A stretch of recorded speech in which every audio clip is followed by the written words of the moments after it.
नमस्कार दोस्तों, the Sangam education में आपका स्वागत है। आज की इस वीडियो में हम लोग देखेंगे क्लास 6 के एनसीईआरटी की हिस्ट्री में अध्याय 4 को। अध्याय 4 में देखेंगे हम लोग आरंभिक नगर को। आरंभिक नगर में सबसे पहले देखते हैं हड़प्पा की कहानी को। हड़प्पा की कहानी अक्सर पुरानी इमारत अपनी कहानी बताती है। लगभग 150 साल पहले जब पंजाब में पहली बार रेलवे लाइन बिछाई जा रही थी तो इस काम में जुटे इंजीनियरों को अचानक हड़प्पा पुरास्थल मिला जो आधुनिक पाकिस्तान में है। उन्होंने सोचा कि यह एक ऐसा खंडहर जहां से अच्छी ईंट मिलेगी। यह सोचकर वे हड़प्पा के खंडहरों से हजारों ईंटें उखाड़ ले गए, जिससे उन्होंने रेलवे लाइनें बिछाई। इससे कई इमारतें पूरी तरह से नष्ट हो गई। उसके बाद लगभग 80 साल पहले पुरातत्वविदों ने इस स्थल को ढूंढा। तब पता चला कि खंडहर उपमहाद्वीप के सबसे पुराने शहरों में से एक है।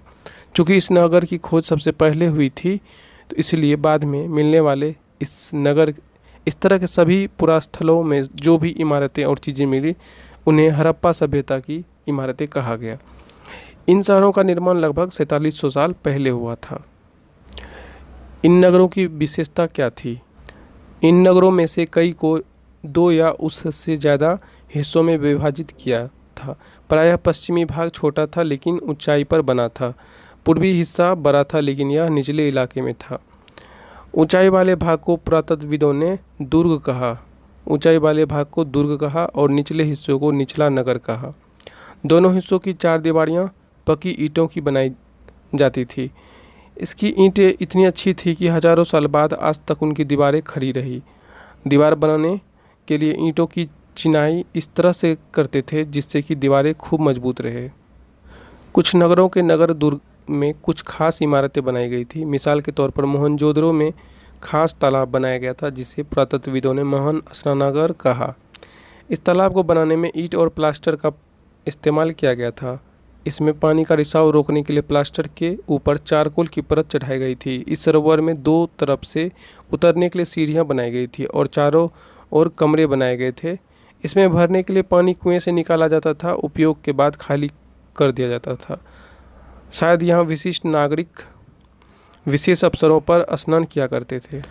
कालीबंगा और लोथल जैसे अन्य नगरों में अग्निकुंड मिले हैं जहाँ संभवतः यज्ञ किए जाते होंगे।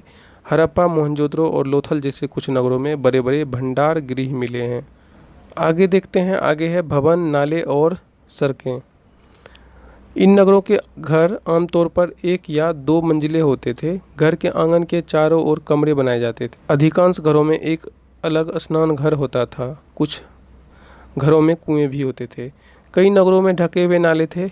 इन्हें सावधानी से सीधी लाइन में बनाया जाता था। हर नाली में हल्की ढलान होती थी ताकि पानी आसानी से बह सके। अक्सर घरों में नालियों को सड़क की नालियों से जोड़ दिया जाता था जो बाद में बड़े नालों में मिल जाती थी। नालों के ढके होने के कारण इसमें जगह जगह पर मेन होल बनाए गए थे जिनके जरिए इनकी देखभाल और सफाई की जा सके। घर, नाले और सड़कों का निर्माण योजनाबद्ध तरीके से एक साथ ही किया जाता था। नगरीय जीवन कैसा था? हड़प्पा के नगरों में बड़ी हलचल रहा करती होगी। यहाँ पर ऐसे लोग रहते होंगे जो नगर की खास इमारतें बनाने की योजना में जुटे रहते होंगे। ये संभवतः यहाँ के शासक थे। यह भी संभव है कि ये शासक लोगों को भेजकर दूर दूर से धातु, बहुमूल्य पत्थर और अन्य उपयोगी चीज़ें मंगवाते थे। शायद शासक लोग खूबसूरत मनकों तथा सोने चांदियों से बने आभूषणों जैसी कीमती चीज़ों को अपने पास रखते होंगे। इन नगरों में लिपिक भी होते थे जो मोहरों पर तो लिखते ही थे, शायद अन्य चीज़ों पर भी लिखते होंगे जो बच नहीं पाई है। इसके अलावा नगरों में शिल्पकार, स्त्री पुरुष भी रहते थे जो अपने घरों या किसी उद्योग स्थल पर तरह तरह की चीज़ें बनाते होंगे। लोग लंबी यात्राएं भी किया करते थे और वहां से उपयोगी वस्तुएं लाते थे और साथ ही लाते थे सुदूर देशों की किस्से कहानियाँ। मिट्टी से बने कई खिलौने भी मिले हैं जिससे बच्चे खेलते होंगे। नगर और नए शिल्प पुरातत्वविदों को जो चीज़ें वहाँ मिली है उनमें अधिकतर पत्थर, शंख, तांबे, कांसे, सोने और चांदी जैसे वस्तुओं से बनाई गई थी। तांबे और कांसे से औजार, हथियार, गहने और बर्तन बनाए जाते थे। सोने और चांदी से गहने और बर्तन बनाए जाते थे। यहाँ पर मिली सबसे आकर्षक वस्तुओं में मनके, बाट और फलक है। ये उनका चित्र है। हड़प्पा सभ्यता के लोग पत्थर की मोहरें बनाते थे। इन आयताकार मोहरों पर सामान्यतः जानवरों के चित्र मिलते हैं। हड़प्पा सभ्यता के लोग काले रंग के डिजाइन से खूबसूरत लाल मिट्टी के बर्तन बनाते थे। संभवतः 7000 साल पहले मेहरगढ़ में कपास की खेती होती थी। मोहनजोदड़ो से कपड़े के टुकड़े के अवशेष, चांदी के एक फूलदान के ढक्कन तथा कुछ अन्य तांबों की वस्तुओं से चिपके हुए मिले हैं। पक्की मिट्टियाँ तथा फेंस से बनी तकलियाँ सूत कताई का संकेत देती है। इनमें से अधिकांश वस्तुओं का निर्माण विशेषज्ञों ने किया था। विशेषज्ञ उसे कहते हैं जो किसी खास चीज़ को बनाने के लिए खास प्रशिक्षण लेता है, जैसे पत्थर तराशना, मन के चमकाना या फिर मोहरों पर पच्चीकारी करना। हर व्यक्ति विशेषज्ञ नहीं हो सकता है। हमें यह पता नहीं है कि क्या सिर्फ पुरुष ही ऐसे कामों में प्रशिक्षण हासिल करते थे या फिर केवल महिलाएं ही। शायद कुछ महिलाएं और पुरुष दोनों ही इस काम में दक्ष थे। देखते हैं फेंस को क्या होता था। फेंस पत्थर और शंख प्राकृतिक तौर पर पाए जाते थे, लेकिन फेंस को कृत्रिम रूप से तैयार किया जाता था। बालू या स्फटिक पत्थरों के चूर्ण को गोंद में मिला करके उनसे वस्तुएं बनाई जाती थी। उसके बाद उन वस्तुओं पर एक चिकनी परत चढ़ाई जाती थी। इस चिकनी परत के रंग प्रायः नीले या हल्के समुद्री हरे होते थे। फेंस से मन के चूड़ियाँ, बालों और छोटे बर्तन बनाए जाते थे।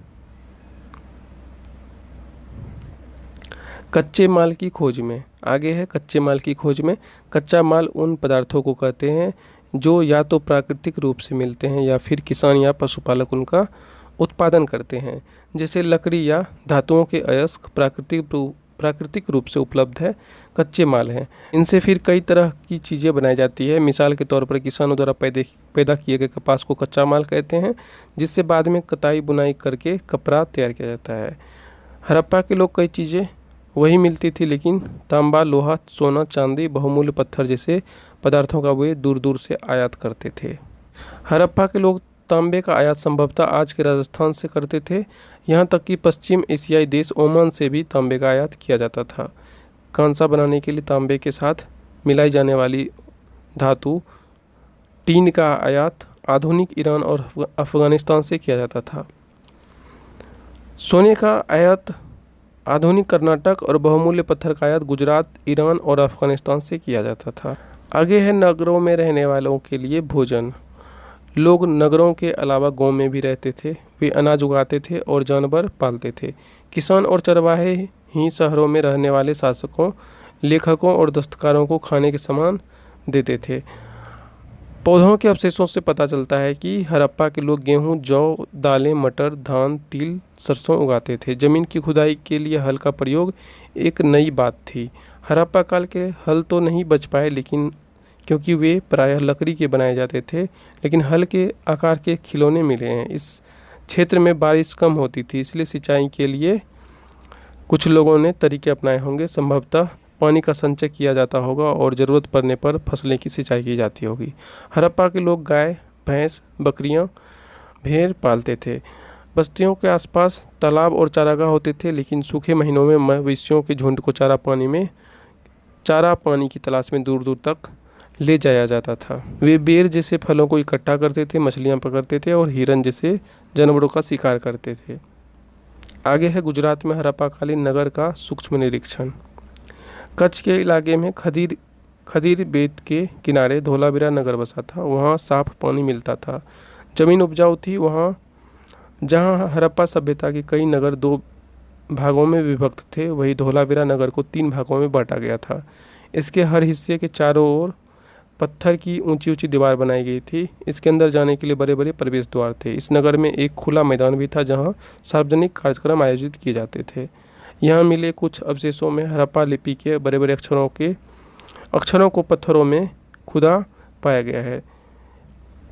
इन अभिलेखों को संभवतः लकड़ी में जरा गया था।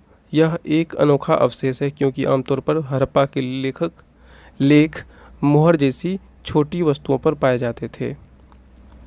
गुजरात की खंभात की खाड़ी में मिलने वाली साबरमती की एक उपनदी के किनारे बसा लोथल नगर ऐसे स्थान पर बसा था जहां कीमती पत्थर जैसा कच्चा माल आसानी से मिल जाता था। यह पत्थरों, शंखों और धातुओं से बनाई गई चीज़ों का एक महत्वपूर्ण केंद्र था। इस नगर में एक भंडारगृह भी था। इस भंडारगृह से कई मुहरों और मुद्रांकन और मुहरबंदी मिले हैं। यहाँ पर इमारत मिली हैं जहाँ संभवतः मनके बनाने का काम होता था। पत्थर के टुकड़े, अधबन्य मनके बनाने वाले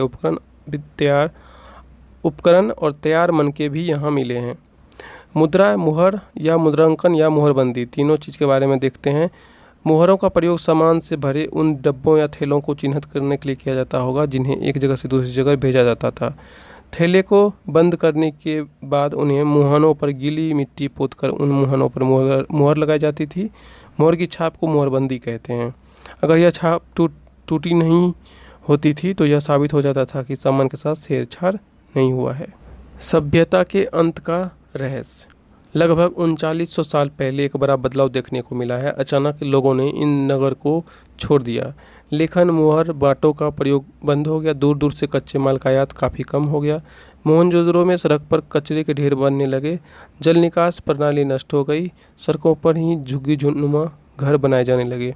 यह सब क्यों हुआ पता नहीं। कुछ विद्वानों का कहना है कि नदियाँ सूख गई थी। अन्य का कहना है कि जंगलों का विनाश हो गया था। इसका कारण हो सकता है कि ईंट पकाने के लिए ईंधन की ज़रूरत पड़ती थी। इसके अलावा मवेशियों के बड़े बड़े झुंडों से चारागाह और घास मैदान समाप्त हो गए होंगे। कुछ इलाकों में बाढ़ आ गई, लेकिन इन कारणों से यह स्पष्ट नहीं हो पाता है कि सभी नगरों का अंत कैसे हो गया, क्योंकि बाढ़ और नदियों के सूखने का असर कुछ ही इलाकों में हुआ होगा।